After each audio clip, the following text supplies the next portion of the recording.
Good morning, everyone. Welcome to the modern market. This is where we discuss everything to do with the modern market. That is the crypto market, the NFT market, and how to hopefully make some or a lot of money on the internet. Loaded up for discussion today. We have the Bybit CEO confirming that they have closed the 1.4K ETH gap after the biggest exchange hack ever. We will dive into those details in just a little bit. We've got the meme coin launchpad pump fund announcing its own liquidity pools, causing Raydium's rate to plummet more than 30%. We'll explain what is happening there too. There's big developments on the Solana side of things. And then finally, AVAX presale blub receives 100,000 applications as the AVAX presale season heats up. Legendary knows exactly what's going on there. So we'll break down what is happening there and why it's so hot at the moment. We've also got the latest on price action, crypto and NFTs as usual, and a general discussion on what is interesting us at the moment as the market appears to cool off a little bit, so we can explore some things which are interesting us. I've got Legendary and Bread in the co-host seats with me today. We're ready to get into it, but just a reminder, friends, before we do, nothing we do or say or think or feel here is financial advice. This market is very risky. Please proceed with caution, exercise your own judgment, because this is not any type of professional advice. With that being said, Bread, it's Monday, it's the 24th of February. How are you doing? How are you feeling? Hey, buddy. Yeah, we're getting situated for ETH Denver is what we're doing. I had a Nice. relaxing weekend, knowing that I would be gone pretty consistently from both my phone and my house over the next, like, I don't know, 7 days ish. So that starts tomorrow morning. I'll fly out and we'll Nice. get going. So just chill What's today. your Our last few days. what's your plan? What's your plan for ETH Denver? I'm sure a lot of other people will be going as well. How do they get a slice of bread in You bastard. Denver? All right. I'll probably post my schedule, frankly, just before I go. Just like if anyone wants to see me, whatever. I'm basically going to be the Meg ETH representative on basically every panel. So, I'll be debating with and against like Keone and Rishi, who was on the other day. And then, Hmm. Ed Felton, I'm doing a thing with him. He's the founder of Arbitrum. So it'll be fun. A lot of various stuff. But yeah, look for my account. I guess I'll post my schedule, and if you guys want to meet up with me, just shoot me a DM or hit me on the timeline, whatever. I'll try to make myself available. Sounds very fun. On a personal side, I saw you're gonna be trying to maintain some kind of healthy lifestyle there as well. You're gonna be going to the gym, I saw. So someone tagged me because I travel a lot. They're like, how the hell do you guys travel a lot and keep things even moderately like balanced or whatever? Mm. And my response to that was like, yeah, you got to do as much pre-planning as possible. So like, I'm gonna have my vitamins, as you Brits might say, all packed and ready to What would go. you guys say? Vitamins, Oh, okay. yeah, aluminium.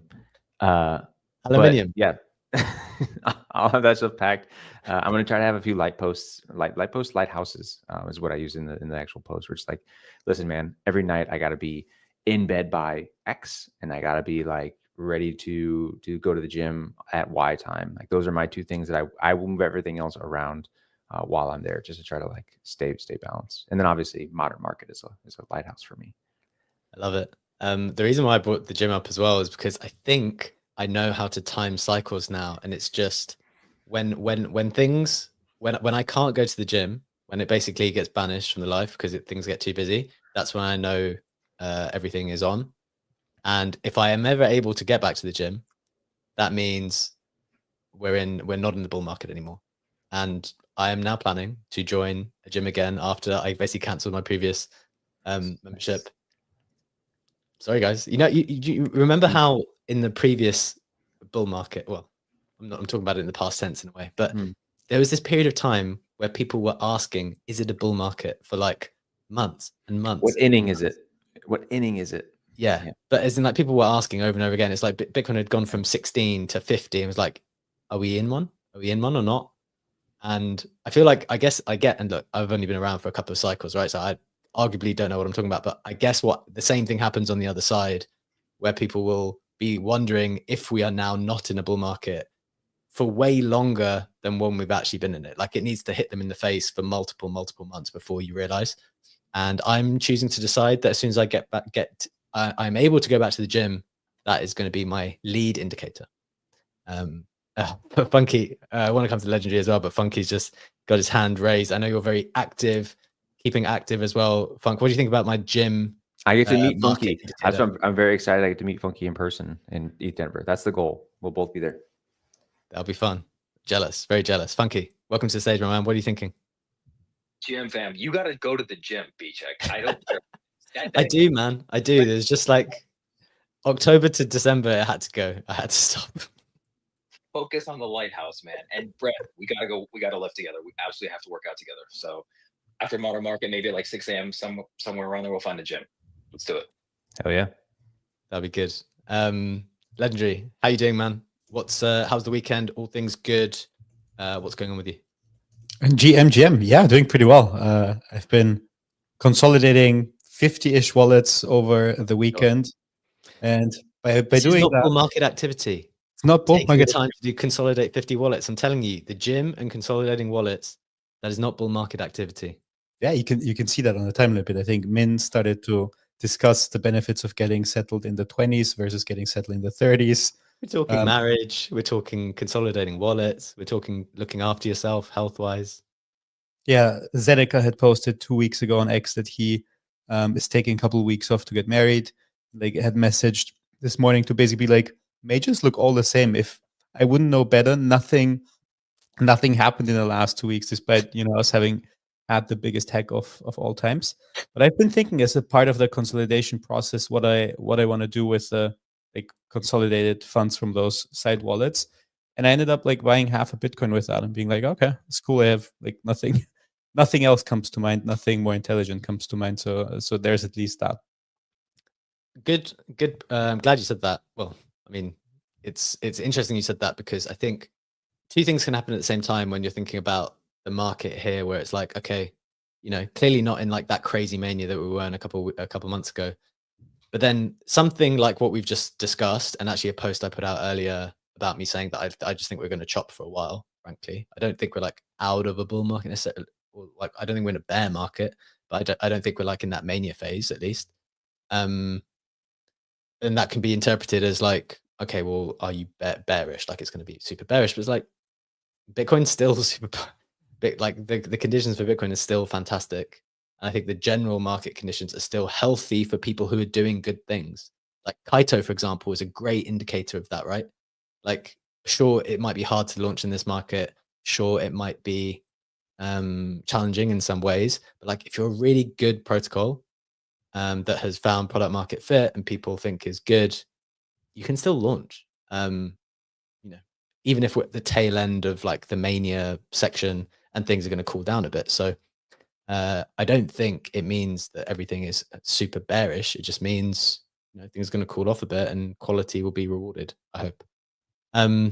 That's the thinking there. Kind of started rambling at the top of the show, but that was some general thoughts. Let's get into the main stuff for you to get you up to speed with all the key details you need to know.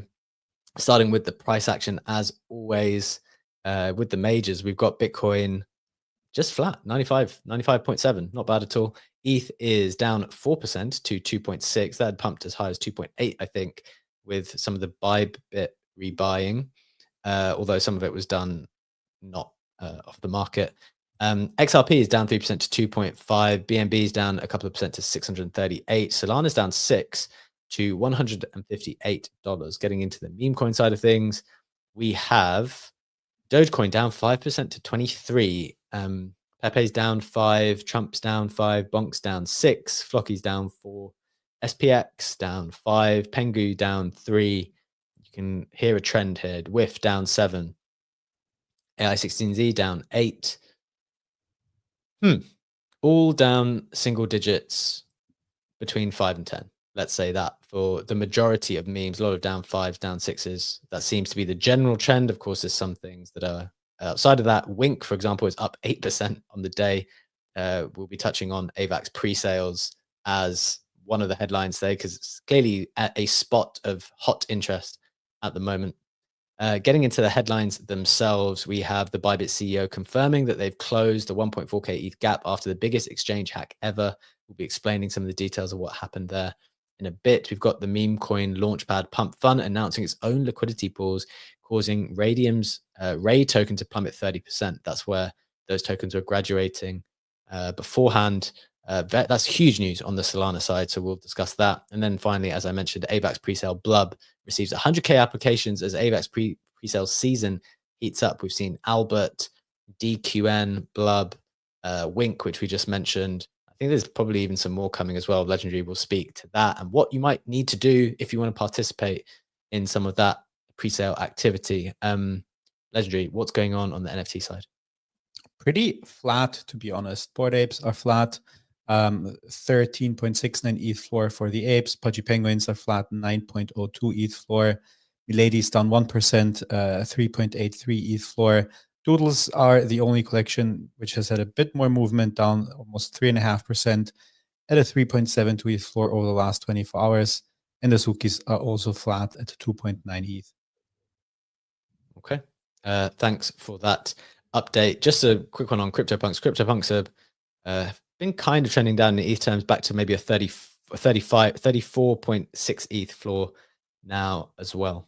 Getting into the rest of the Web3 Roundup to get up to speed there, we've got Sonic volume rising by 180% on the week to take the 9th highest volume chain position. This is obviously the rebranded Phantom chain.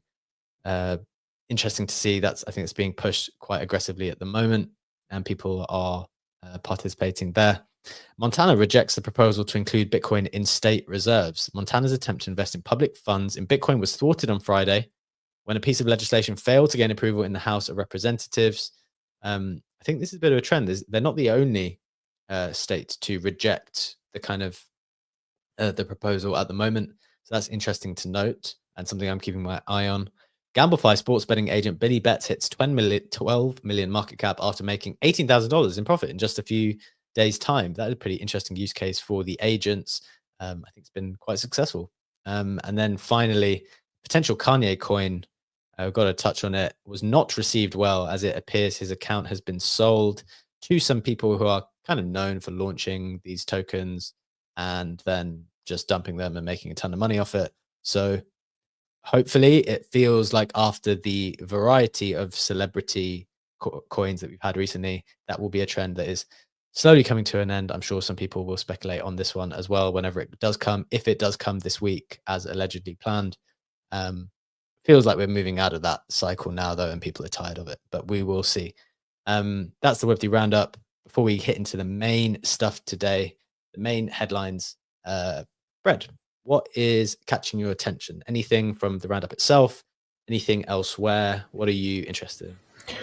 Yeah, I actually unintentionally attended a lot of those Billy sports betting spaces with because Bunchu, who's on Coffee with Captain, actually has a hand in it and talked about it a lot. So like I indirectly got to listen to it without actually hearing a lot. And actually like knowing his background in the sports betting arena was actually pretty robust, and he had a lot of insight into basically how the system goes in the background. I don't gamble a lot, so I don't know the architecture, the structure that is extractive of in like the sports betting world. So the pitch there was just like, hey, we can create a system where we basically remove a lot of middlemen and something like this, and obviously using AI to try to be advantageous to them, and it's cool to see them making some wins.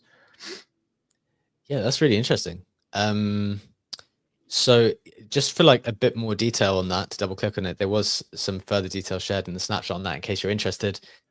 This was shared by D-Farmer, very prominent trader, investor, OG on the timeline. He said, Billy is Vader's first launchpad product. It's a sports betting agent that has been armed with a $100,000 personal wallet and completely autonomously picks and places his bets on Polymarket. He then proceeds to buy and burn his own token with half of his proceeds every week. Pretty straightforward. The token will be used for the token gated terminal and high quality curated betting info, vaults, and some other fun DeFi implementations down the road. Pretty interesting.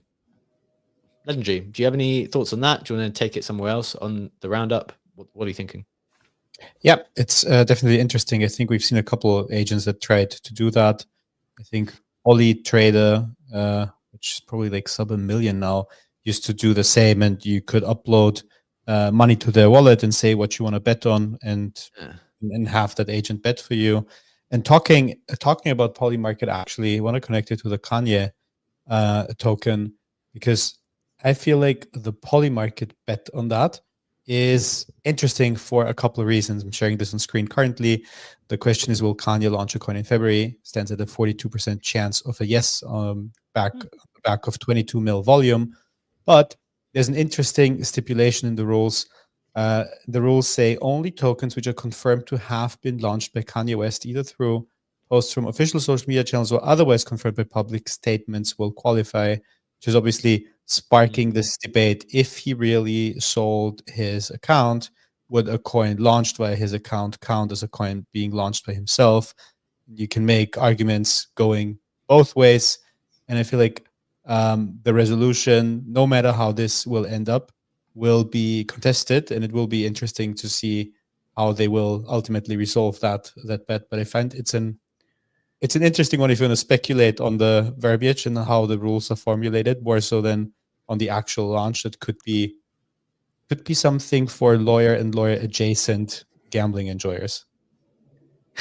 Lawyer adjacent gambling enjoyers. That very niche class of crypto Twitter. No, that's super interesting. And as we've said before, when it comes to Polymarket, even if a headline is interesting to you, it's absolutely essential that you read the terms, because that is a super crucial detail that is really important in understanding the actual definition of the bet. Funky, your hand is raised. Wanted to bring you back in here. Did you have an additional thought on the gambling agent? I'm not an actual gambler or anything, but I really missed this. I don't know if you guys know this, but the EAO was done by Vader for the Billy Betts thing. And so I had seen that on the TL, and I was like, oh, I should probably put some virtual in there. And I think I just missed the window. But yeah, it's just another, I love Vader. So I dropped a link. And if you go through the Vader research feed, they show a lot of the recent posts about some of the Billy stats. It's already up like 9x in like 6 days or something crazy from the EAO. What is the EAO? What does that acronym mean? I was really looking for it because he just posted a tweet where it's like ICOs, IDOs, and EAOs. So I'm trying to Oh, is that technically like its launch? Yeah. So like that was the way to get into it. They had a virtual pool, much like the DAOs, the small cap and the micro cap DAO, where you could like give virtual and then get in return. So maybe it's something like early agent offering, EAO. I don't know. I was going to say the same. Yeah, if I had to guess. Try and find it. That's interesting. Wow. So really profitable success so far. We'll monitor that, see if that's an interesting one moving forward. Legendary, anything else on the timeline or from the roundup taking your interest? Yes, it is early agent offering. I did look that up. I've been also like talking about AI playing more with different DeFi companions, AI solutions there. I got early access to Wayfinder. I played around with Pluit a bit more, and some of the other solutions Orbit out there, to see how we are progressing when it comes to those sorts of things. And I feel like that we've actually made quite some serious progress, especially with Wayfinder, over the last couple of months. Like the early access of version that I'm testing works with an embedded wallet, so I can't plug in like my actual wallets. But I tried a more complex operation to be like, I had ETH on mainnet, and I wanted to find the best yield for stables on base. So I got obviously a list, and I told it, yeah, just put half my ETH into that. And with other agents of I had to explain, bridge half of my ETH, convert that then into stables, and then put that into this pool. But I feel like the interaction with that was pretty smooth. On the other side, it's still pretty slow. So you still like wait, once you confirmed all of that, 2 to 3 minutes to even have the simulation running before you can actually execute. It did work in the end, and it's pretty cool. It's like becoming more natural to interact with those. But it's still, and that's across all of the agents so far, too slow to use that as like a meaningful way of your daily routine. How nerve-wracking is that? Because like I think of like the bridge experience, or just like the how much money are you willing to tie up for 2 to 3 minutes of like, is it working? And then like willing for it to like disappear into the void. Like it depends. I feel like if you transacted with things. So I bridged over. I said it. I sold basically almost like all of my Solana, converted that into USDC, and bridged it over via Portal Bridge, and the transaction failed. I was like, oh, I know if it like it doesn't go through, like you can plug in the source transaction hash and like recover it and restart it yourself. So because I did that, was like pretty chill, despite it being like a very significant amount of money. But here, like when you kind of deploy, I don't know, like half an ETH into that, and you wait for a quarter of an ETH to do something, like, will it do? Is it gone? Will it come back? Yeah. The novelty of the project more so than the sum, for me at Yeah. least, than the absolute sum of money. The one thing that interests me with the AI Wayfinder stuff is there's actually, like, for people who don't understand what it is, right? It's a parallel team that created this thing. It's an AI agent that's supposed to act on your behalf on chain. The interesting thing that I see in it is you create like the agent has to follow a route, right? Like Legendary just put in a prompt to say like do this thing. It has a canonical like grouping of routes that it knows to execute the thing approximately that Legendary wants. And users can actually create their own routes, right? And then whenever they create the route to be used by agents, if it turns out to be a preferred one, or preferential one for the agent, you actually get a portion of the fees, I guess, used to actually. Oh, really? Yeah. So like if you create profitable routes, find these profitable routes for the agents and then serve them up to the model, like train these things, it creates this loop of like, okay, you're going to have a bunch of people that are finding these routes to be profitable. And like you create that incentive, right? And then that's going to make the agent's tracking actually better. It'll be better for the end users, because the end users are going to want to make sure that they actually have like the best outcome, right? So I think that's a decent little flywheel. Now, it depends on how many routes you can actually find, but as many protocols and everything else that comes into this space, I think it's like a never-ending mission, frankly, of like mapping those things out for the agents. That's an interesting incentive system, like especially if you extrapolate that and think about more complex DeFi loops, lending loops, etc., and you find something really cool, and you see, I don't know, there's like 12 mil of unused capital until that pool is filled up, and you only have the appetite to fill 200K yourself. And then this route gets popular on the agent and it gets filled up, and you make, I don't know, your 20 bips on the volume that you bring to that. That would be pretty sick. Yeah. And then there's like obviously the rudimentary stuff, right? The cold start is always like, who the fuck's going to use our protocol, right? But like, if I feel like I can come into the protocol and map out 150 of like the easiest, most basic, whatever routes, and I own those, right? That's a long-term incentive for like, hell yeah, like I'll own that for the rest of the time and get X%. I think that's the general model. Maybe there's an age off thing, but my understanding is that you make the routes and then you own those routes for whatever. And then you can sell the routes to someone else, sell the ownership of the routes to someone else. Yeah, maybe. Borrow against the licensing fees. Yeah. That's fascinating. And then I wonder, even at one point then, if agents will be the ones, it kind of sounds like a task that agents could do. Like agents can find the routes for the agents to then execute on as well. Yeah, potentially. Yeah, the problem is with like any agents is you have to train them, right? So like, how do you train an agent to then be able to train other agents, right? Like, okay, like you're going to have to find the routes to feed to the other agent to then feed the agent to the other agent, right? So like, then you're doing it yourself anyways. So I'm sure there's a way you could do it, but like, it's not just like, oh, I'll just make an agent to do it for me. Like you have to train them on something. And the thing you have to train them on is probably the thing you have to do anyways. So it's, yeah. Got it. Makes sense. Okay, so that stuff's fascinating. Brett, I want to come to you in a second as well. I saw you were posting about, I can't remember all of them. It's like Sonic, Eclipse, and a couple of others, kind of looking for things to explore at the moment. For me, I saw Monad Testnet is live, and I think you can't get any test tokens at the moment. But like the thing that I want to do is I think you just message the team or something like that. Well, there's a faucet. Like Tunes is the guy, but they also have faucets. The faucet's just been having issues. Yeah, I think loads of people, like there's obviously a lot of demand to get those test tokens, and I think there's actually I think it's a black market. I was going to call it a gray market because everything's gray in this space, but essentially a black market for tokens because people are considering that they're going to be valuable, but you can basically just get them for free.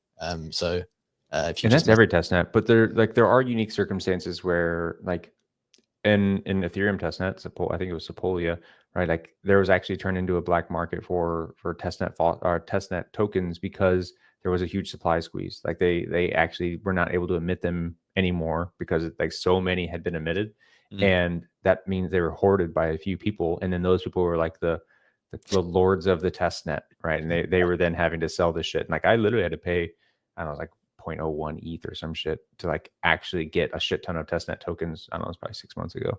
Yeah. Yeah. So lame. Lord of the Testnet. That'd be a good nickname.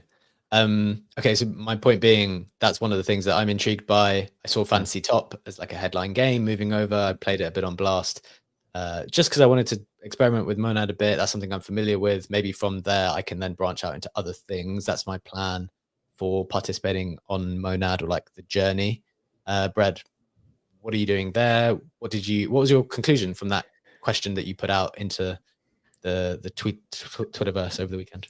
Yeah, I actually didn't get that far. So like I listed out, I said Monad testnet, Sonic, I wanted Eclipse, and I wanted there was one other one, but then I had like initial reach out and a few other people.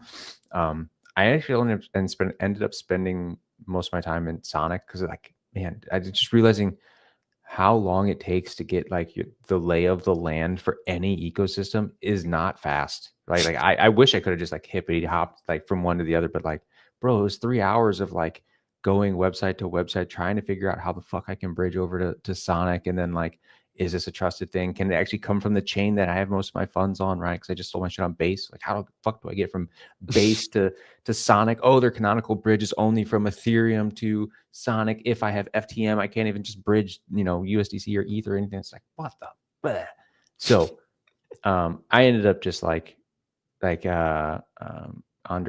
linked me to like a few games, and I started clicking on it. I was like, yeah, I don't give a shit about like Web3 games. Like I don't want to click a page that like literally like the onboarding of this thing is like, oh, you want to start your character, load your bitch up with some Sonic. I'm like, no, like I want to play a game. I don't want to like have to like load up test tokens and then like have to figure out the economics of a new world and like deal with, like I don't want to do it. Like if the game is the economics, then like pass, right? I can do resource management with like Morrowind or something if I want to download an old fucking game, right? I don't care about doing that on my browser with like a fucking shitty response time, right? So yeah, I ended up like frankly getting a little frustrated. It's like, all right, maybe I'll do some weird DeFi shit, but like, or maybe just like try to trade something, but I'm not trying to play a game. And frankly, I got a little exhausted after trying to figure out like the ecosystem. Maybe there's some like ecosystem fatigue here where we've already had a bunch of ecosystems come to the market. And, we as button clickers and people who, yes, we do media, but we are broadly participating in as many things as we can. Like if something's hot, if something's interesting, we actually go in and like throw funds around, press the buttons. And as you said, it's really hard to get the lay of the land, especially in some which are like maybe slightly more established. And it's kind of surprising actually, I guess, that more ecosystems don't have like the one page or the one link or the key document that will give you the key to the land and just get you oriented pretty fast. Yeah, and in their defense, Sonic actually has a pretty decent website actually for the rest of the team. It's like, it kind of like goes through all this stuff and gives you the categories of everything. It's like that's cool, but even then, like there's no descriptions, so it's just like logos. So I'm playing whack-a-mole with logos, trying to figure out, does this thing do what I need it to do? Nope. Going back. Does this one do what I need it to do? Nope. Going back. It's fucking, yeah. It's pretty tough. Yeah, that's hard. I mean, just thinking about it again, like for all the things that Blast have had trouble with after, if you think about their go-to-market front, like UX and the page where they had all of the apps, and look, it might not have been like full descriptions, but they even categorized them in particular ways and like were able to send you off in different directions from that core position. I thought that was pretty cool. That was pretty well done, at least in that respect. Okay, so things we're interested in then, going around the thing as a quick summary for people who might be joining, as like Monad testnet, Sonic, messing around a little bit. Legendary, what did you say again? Just as a quick. Yeah, I feel like with AI agents, you said. Yeah, and Sonic specifically for me as well. Okay. But I feel like when exploring new things, the thing that I still find the most helpful to do is DeFi Llama, whether it is to look for all the bridges that connect two of the ecosystems you want to bridge to, or if you just want to find a new app to play around with. I can't, similar to Brett, I can't be bothered to click on thousands of logos and see what is what. So you have just the fee and revenue ranking for a specific blockchain. Pick Sonic in that case, just see the stuff that makes the most revenue in the assumption that this is where most of the interest is currently going to, and explore like that. And it's kind of weird that like after all those years in crypto, this is this like spreadsheet style table that you have to look at for all the things, whether that's the bridging or other things, is still the best go-to thing to do. It's not very, admittedly very user-friendly. That's same with the bridging as well. You go there, you just see which bridges to Phantom, now Sonic, have the most volume, and pick one from there. It's like the most reliable way to do things and explore, but admittedly from a user experience perspective, not the most attractive thing to do.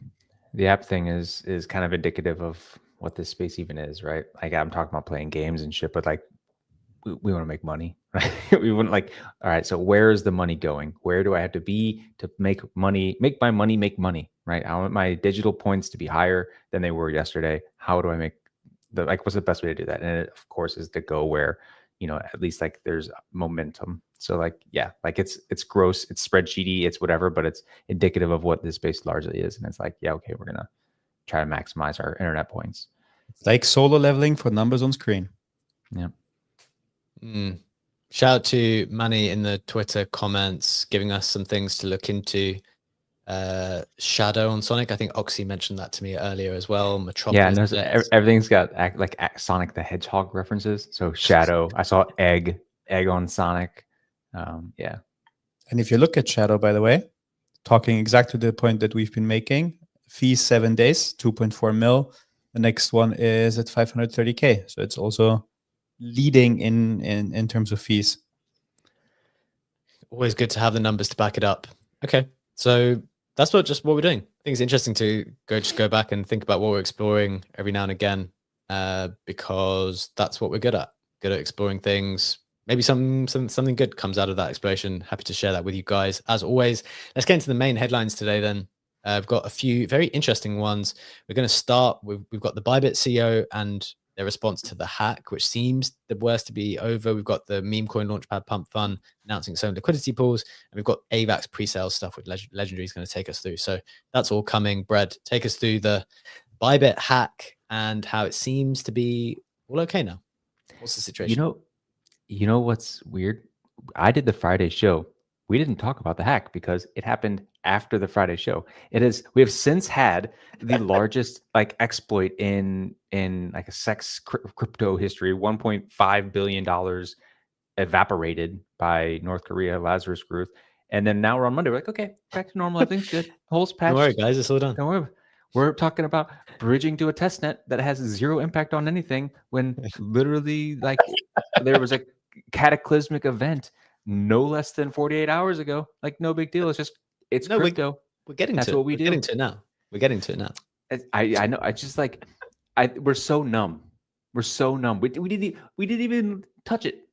It didn't enter our brains. Like I think that's part of the appeal of this industry is that we can get into this stuff and it's just like, oh yeah, it's white swan, black swan, white swan, black swan. Awesome. That's a sort of optimism. Sorry for interrupting you, but that's a sort of optimism that someone said, like, when you have a black swan like that in TradFi, people jump out of the windows, take their lives. And in crypto, it's like, ooh, Bybit has to buy 1 billion of ETH. They're going to pump our ETH price. It's so crazy.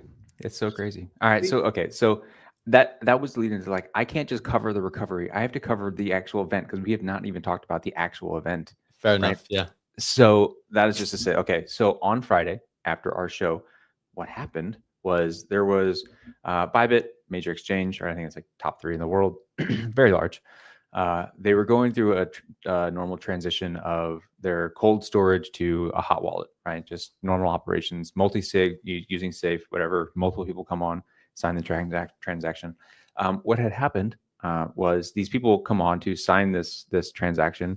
Everyone has to confirm we're sending this many ETH to this address. Cool. The problem was all of these signers that had malicious software injected into their rig, their setup, whatever, such that whenever they went to sign the actual transaction, what was shown on their screen, right? It's like it was referred to as like a masked transaction. What was shown on their screen was not actually what they were signing on the back end, right? So what, it was a Musk transaction. yeah, Did he you see fucked that up. Yeah, musked. He meant to say masked. That's like the term. But yeah, musked, Oh, masked. right. I thought it was genuinely a Musk one, which is like way more complex than a mask transaction. I was Yeah, like that was the question. That was like, I was like, is he lying? Is it? No, it's, he meant to say masked. Okay. And that it's a known thing. It's happened before. But the thing that was scary for this was the level of coordination required to pull it off, right? Remember, you have to identify all the people that are going to be signing this transaction. You have to then gain access to their PCs. You have to then like install malicious software such that it actually produces this hack. And then you have to hope that it actually happens, right? That it all, works that way. And it did. So what happened was everyone, including the Bybit CEO, they get on there. If you're going to sign this transaction, they all say, we're sending 1.4K ETH for our, however much, $1.5 billion worth from our wallet to our wallet. They click sign transaction. What actually happened was on the back end, the thing they were actually signing was send it from our wallet to North Korea's wallet, to Lazarus's wallet. Instantly goes there. Not really much you can do. They immediately start dumping it, swapping it. The reason that everyone could it started popping up on on-chain sleuths radar, and you could tell that because they were taking massive slippage on all of their trades, which is usually indicative of someone trying to GTFO of their position, right? Which is usually indicative of someone trying to get to a censorship-resistant asset, right? You go from something that can be frozen, like a tether, to something like Ethereum, something like Bitcoin, something that no one has the power to take it back from you. So anyways, there was a cat and mouse game pretty quickly of like they were spreading the assets out. People were trying to freeze the wallets, whether it was Tether, whether it was like I saw Avalanche froze like half a Bitcoin. Whatever that, like how that happened, I don't know. They started sending shit over to Solana, and like there were people laundering funds on Solana for them, about $1 million worth. Anyways, that happened. Bybit immediately goes into crisis mode, and they say, okay, we need to, like, this happened. One, this is the extent of the damage. They said it was like the $1.5 billion worth. And we're immediately going to start working to close the hole, right? Because that becomes a liability for the company. They have, again, $1.5 billion in assets that customers thought they had on the site that they no longer have, right? If I thought I had an ETH, that ETH is now gone. They have to replace that ETH for me. Thankfully, Bybit is a very profitable business, and this is a small portion of their overall budget, not a budget, but like their balance sheet. So they began after that point, filling it with loans from other exchanges. Like they got loans from BNB, large whales started depositing. I believe they basically just started and frankly they started buying from the market. So the combination of those three things, again, whale deposits, loans from other exchanges, big players, and just straight up buying stuff from the market, has resulted in most of the ETH being returned back to the exchange. So the gap is closed. They said that they're going to have a Merkle root posted so that people can actually like validate on chain. So the proof of reserves that became popularized after FTX collapsed, right? Proof of reserves is just that you can come to the site and validate that your assets that you believe are owned by the exchange are actually within the control of the exchange without actually revealing any information. You just check that it's in the Merkle root. And yeah, so that'll be posted. People can actually validate that their stuff is there. And then Bybit now is just on the hook for repaying those loans over who knows what duration to all these people. And yeah, we're trying to recover the funds from Lazarus. Again, that's North Korea. Chances of that are very small. And who knows what they're going to do with it. It's basically removing that supply from the ecosystem for a while because they're known to sell their actual Ethereum over long periods of time as opposed to just like dumping it and getting out. And frankly, getting that amount out off on any off ramp is not going to be easy. So yeah, it's effectively just removed from supply for now. Yeah, I think that Zach XPT said that typically from Lazarus Hex, you can expect to recover like 10 to 15% of that. Also, the irony of the timing, by the way, because I think on the show, what we did report is that on Friday, Zach XPT, the investigator, said he's going to take a couple of weeks off, don't get scammed. And then he was back to business with the largest heist in human history to deal with the Bybit shit. Yeah. North Korea is a top 15 holder now of Ethereum, I think is the last number I saw. More than the foundation itself. Like 0.4% of the supply, I think, was roughly extracted. Wow. Pretty significant stuff, Brad. Fantastic summary. Thanks for taking it back a little bit further to Friday to get us up to speed there. Maybe two follow-on questions. One, what did you think of the CEO response? I think a lot of people came out, was quite very very complimentary about how they dealt with it all, got on a live stream pretty quickly, was maybe as transparent as possible as part of those communications. And then how do you see this moving forward? I think you guys just suggested that in the end, you don't see these funds back. So what is it? Some kind of net bullish thing for ETH in a way? Like it's just basically taking off supply? How do they normally do those things? How are you thinking about it? Yeah, one, definitely complimentary. I think again, universally praised as like, one, they were responsive, two, they were comprehensive, and three, like the guy was just chill about it. Like I think he showed his whoop score and it was like basically nothing.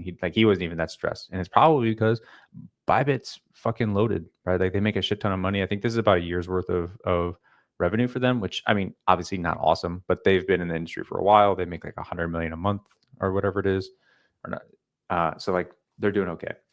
And then, yeah, just like going forward, it's actually why I almost started swapping into I had USDC from my Kaido airdrop, and I was like, maybe I should swap this into ETH, and just like if we're gonna have a little bit of a TWAP on that thing for the next few months by Bybit, but like not knowing the time horizons and knowing we're heading into you know the sell in May season that everyone's gonna start parroting here in a few weeks, you know, I'm not eager to get exposure. Yeah, fair enough. I think that's fair. Okay. I think wanted to bring Stat into this. I think you had some thoughts. Sam, welcome to the stage, my friend. What are your thoughts on the hack, the response, and how things have played out as a consequence for ETH? Oh, I was just commenting. I think when you guys were saying how crazy it was that we just like moved on, the reason we moved on is because they filled the gap and no one lost money. If $1.5 billion actually, if it actually affected deposits, like, we would not have just moved on. So I think we gotta like, I would not frame this as, oh, crypto doesn't care about $1.5 billion. Like crypto cares immensely about $1.5 billion. It's just somehow this managed to get filled via loans or whoever stepping in. I think there's still more to be seen here. Like, are these loans going to get paid back? You know, how is this all going to work? Also, his response, people praised it because people didn't lose money. So like, I think you got to be a little bit clear here on what exactly happened. This was a huge deal that somehow magically got filled, and you know, all these loans, we'll see how much of them gets paid, get paid back, whatever. I mean, the other piece is just it shows how insanely profitable the exchange business might be. That you have to have this much money just sitting around the balance sheet of all these exchanges. But yeah, I think that framing of crypto not caring is a bit off, because no, it didn't affect anybody. But if anyone got affected, this would have had a huge impact. Yeah, I think that's a very fair point.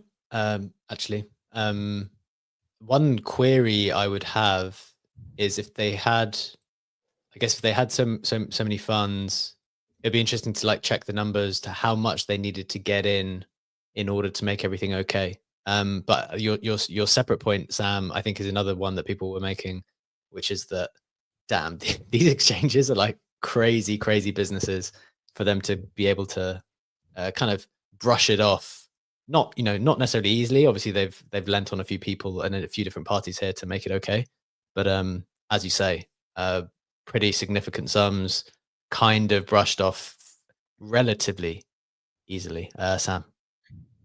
Yeah, I mean, we have to see how quickly these. Yeah, I'd be curious a little bit more about where these loans came from. Yeah, that was my question as well. I think the exchange industry saw this as existential a little bit and just plugged it very quickly, which is quite incredible. But yeah, I just want to understand that a little bit. But I've talked to people who said that Binance put in a lot. Like, I would just want to better understand exactly how it all got fixed and how these how these loans will get repaid, because theoretically they're going to have to make so much money in fees in order to pay back these loans. And my guess is that trust for them is going to go down, which will mean fewer deposits and fewer transactions and fewer fees. So I wonder how much like actual like different exchanges are going to take on 8-figure, 9-figure hits because of this by giving a loan that's not, or I don't know. I have no idea, but it's those are the things I was kind of curious about.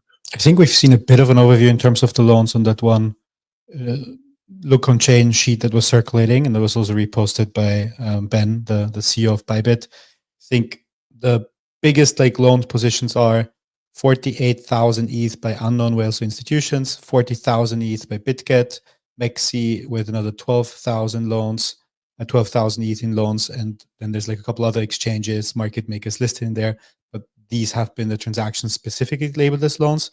And what I also did over the weekend is I did take a look. It's like impossible to find a lot of data on how much in profits the exchanges are making. But if you look at the overall volume of like the biggest exchanges in 2024, they did just in spot trades $18.8 trillion in volume.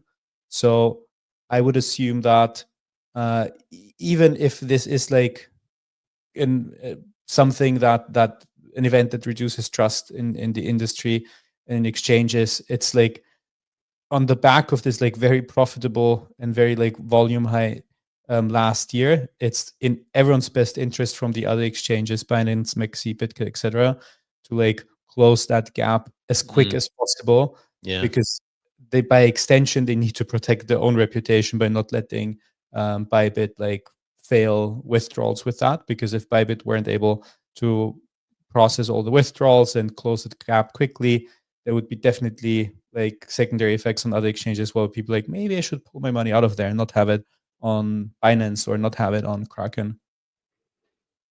Yeah, fair points. Appreciate bringing up that point, Sam. So we kind of explored some of the alternative views there. I think that's important to get out there. Look, we've got 10, even less than 10 minutes left of the show. We still got 2 headlines to get into. Let's try to knock them on the head both. Want to first get to the news that meme coin launchpad Pump Fund announced its own liquidity pools, and that caused Raydium's Ray to plummet more than 30%. So the breakdown here is that, just for people like zooming out a little bit, Pump Fund has launched its own automated market maker, the AMM. For people who don't know, the AMM is an exchange system in crypto markets that makes trading easier by using a liquidity pool of usually and at least 2 tokens instead of matching buyers and sellers like a traditional exchange. Smart contracts set the prices based on supply and demand and allow trades to be processed without a counterparty. Obviously, the way it works is on Pump Fund, when the market capitalization of any token reaches 69,000, a portion of the liquidity is deposited or was deposited to Raydium and burned. But now Pump Fund's own AMM would mean tokens are no longer migrated to Raydium, or at least that's what the market is thinking, right?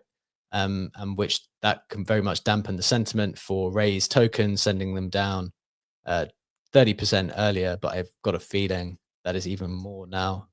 It's at about $3, down 27.5%.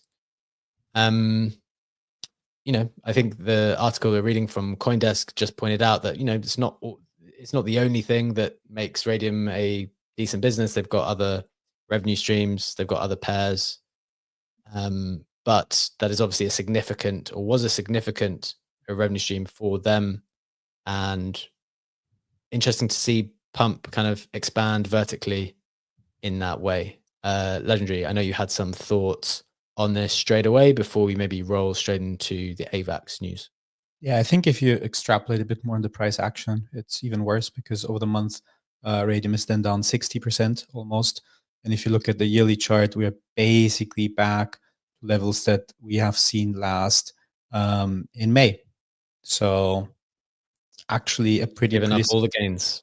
Given up all the gains, it's pretty significant. And I feel like the market has had this confidence that Raydium is doing so well because they are like the leading AMM, leading liquidity provider. It's obviously not a unique position that they had, and it makes a lot of sense for Pump Fund to try to integrate that vertically.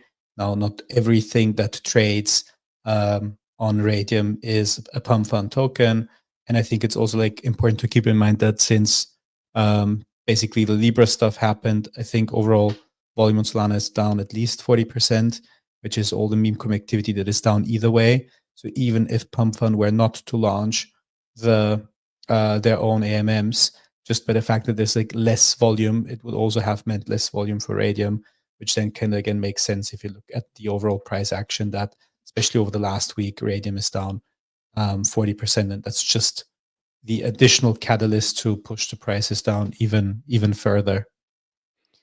Yeah, I think that's right. The thing that I'm noticing here, then, I'm noticing one. I don't know if this is a big trend, a small trend, but something I'm noticing. Hyperliquid launches with an app, a product, which is like the best trading place, and then they scale up to a chain after. Pump Fund launches with this product first, which is launching meme coins, then they're scaling up to an AMM. Brad, what are your thoughts here with this kind of strategy that teams are, or that very hyper profitable teams seem to be building a product first, and then the sky's the limit almost, I guess, is what they're thinking. Once you have all that attention, you have all that capital concentrated in your product, Hyperliquid, for example, Pump Fund, for example, people are there, liquidity is there, they want to.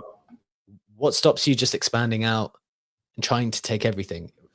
This may be a different example, but with Blast, we were all playing around on Blast for a long time. The vision I think is pretty much to go up the stack, right? You start with one thing, and then right now let's take a wallet and let's do mobile. We've got people doing this. Let's go up and up and up. What are your reflections there? I don't think it's equivalent to say what Blast is doing is the same as what Hyperliquid, Uniswap, and Pump did. And I say that because the others went app first and then retrofit their own infrastructure, whereas Blast did infrastructure and is trying to now build towards the user, right? So it's opposite directions, in my opinion. And that is kind of like my general opinion is like, this is the modular thesis, right? Everyone's like, oh my God, every app wants to capture 100% of the value to do, like they're going to build their own chain, their own wallet, their own blah, blah, blah, blah. And like, I'm a little, I think the pendulum swung too far on that, where like, certainly there will be cases where that happens, but it's going to be a unicorn case where like you maintain a user relationship, and because you're so well funded, because maintaining the user relationship is the most valuable part of all of this stuff, right? Hyperliquid had the good app which generated fees, which then like, oh fuck, we can build a chain now. We can actually like build this shit on the back end. Pump Fund just made a shit ton of money, and they're like, okay, well, first we had the just launching coins, but now we can actually do live streaming, and then now we can do an AMM, and now we can do whatever, right? Because everything on the back end typically gets commoditized, right? That's been the whole thing of like, blockchains are gonna be commoditized, everything's gonna go to zero, whatever, and like the user relationship is all that matters, which is why wallets are perceived as something that's like hugely valuable. And again, same with Uniswap, right? Uniswap owned a profitable front end, right? Their front end literally is what that's making fees. It doesn't even tie into a contract anymore. They broke that off and are making 0.15% on every trade or some shit. And like, they're generating a shit ton of money, even though no one has to use it. You can go directly to contract and do stuff, but they own the relationship there, and they're making money on it. So I think we'll continue to see this playing out. Of course, it makes sense. It's just going to happen infrequently. It's not going to be as like every single person, every single app team is going to do this. I think it's going to be for the unicorns. Pump Fund at this point is definitely a unicorn. Uniswap, definitely a unicorn. Hyperliquid, definitely a unicorn. You're not going to see that for like Joe Schmo, on-chain video game application, right? You have to make incredible amounts of money and be able to build out this stuff. Correct. And to your point about the scale of the money, at the end of the article, it just shared Pump Fund has pocketed. Don't like the verb, to be honest. It's kind of accusatory. Pump Fund has made over $550 million in total fees since March 2024, according to the data, with $2.4 billion in trading volume over just the past 2 weeks. Insane stuff. Interesting. Glad to have had that discussion, kind of point out that trend, worth being aware of. Legendary, we're kind of already at time, but definitely want to give you a chance for a couple of minutes to just take us through what is going on AVAX. Why are there so many pre-sales? Why is everyone applying to them so much? Why are they worth so much money? What do people know? What can they do, if anything? Let's close the show with that. Yeah, absolutely. So the headline is, we had the Blob coin pre-sale. We got more than 100K applications. We had other pre-sales, Albert and DQN404, that both got a bit more than 20K applications. And that is on the back of the hype that both the Cat and Wink pre-sale had experience, with Wink being the most recent one, where basically if you had a big Wink allocation that was around $1,000 and the token went to 140 mil, you made more than 200K off that pre-sale alone. the interesting thing really is, and this is what I want to focus on for like the next 1 minute before we have to close for the day, is that they're making this a cultural thing and they are positioning it. And by they, I now also mean the Blub team that kind of connects to all the previous pre-sales. They're positioning it against Solana. And the wording is pretty aggressive. It's saying Solana has descended into utter PvP max extraction madness because nobody ever once thought to try and break the cycle and start holding people accountable for shameless insider-like farming. Shamefi adds transparency at the social layer. This is what Wink and Cat both did with the Shamefi leaderboard. Basically revealed your wallet and your X profile that was connected to it if you sold more than 50%. Now they're also acknowledging that it's not realistic to expect people to hold forever. There's a big difference if you dump everything within the first 24 hours or you hold on for a bit longer. And they will also apply that concept for the Blub token as well. They go even as far as saying, if you gloat about bagging a low 5-figure win at the expense of everyone else, you are indeed a PvP cheat MFer, and you won't get any allocation for this token, and they will turn Shamefi into Regretfi. So it's a very kind of like culturally forced PvE narrative by just shaming people who sell. I don't think this is necessarily the healthiest thing ever to do, but that, and in combination obviously with the AVAX Foundation having the meme coin fund, which they're like heavily putting into those successful launches, makes for very aggressive price action, and then ultimately got people excited to apply in masses for the Blub pre-sale as well. Again, more than 100,000 applications, and the pre-sale applications were open for like 2 days on the weekend. Okay, excellent summary. The Shamefi thing, Regretfi thing. I personally, I'm not a fan of. I tend not to be a fan of things where people are not supposed to sell when you allow them to sell. Like, I like the idea, or I like the concept of leadership of any group determining what the rules are, and then people then can play within those parameters. So if you don't want someone to sell for 2 months or 1 year or until a market cap gets hit, that is the rule that should be implemented by smart contract. That's why I think this space is cool. We've got smart contracts. We can do these types of things. So I, similar to you, maybe Legendary, not a huge fan of sell shaming in general. But I think maybe the separate point that you made, two separate points. One, the narrative of it being like in opposition to Solana, I guess, is just a helpful one right now, right? Like I guess it makes sense to position themselves in opposition to that. Whatever is happening on Solana, crime season happening on Solana, that is not what is happening here. We are different in whatever ways that they just mentioned, probably helpful from a narrative perspective.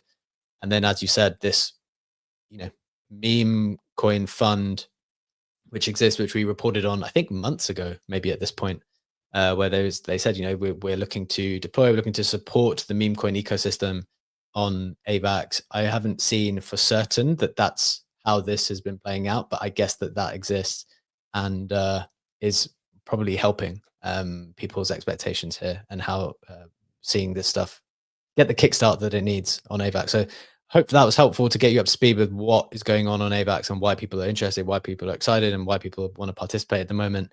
That is, of course, the end of our show for today. We ran over just a little bit, but we thought it was worth it to get that information across. We hope you enjoyed it as usual. Just a reminder, we do this every single day, Monday to Friday at 7 a.m. Eastern time for 1 hour. We're live on X Video, YouTube, and Spotify and Apple Podcasts, which increasingly people are listening to over there. So if you prefer your media there, you can catch up with us there.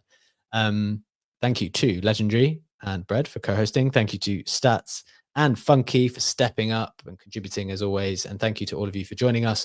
We'll be back again with you tomorrow. Have a wonderful day. Take care. We'll see you tomorrow. Bye-bye.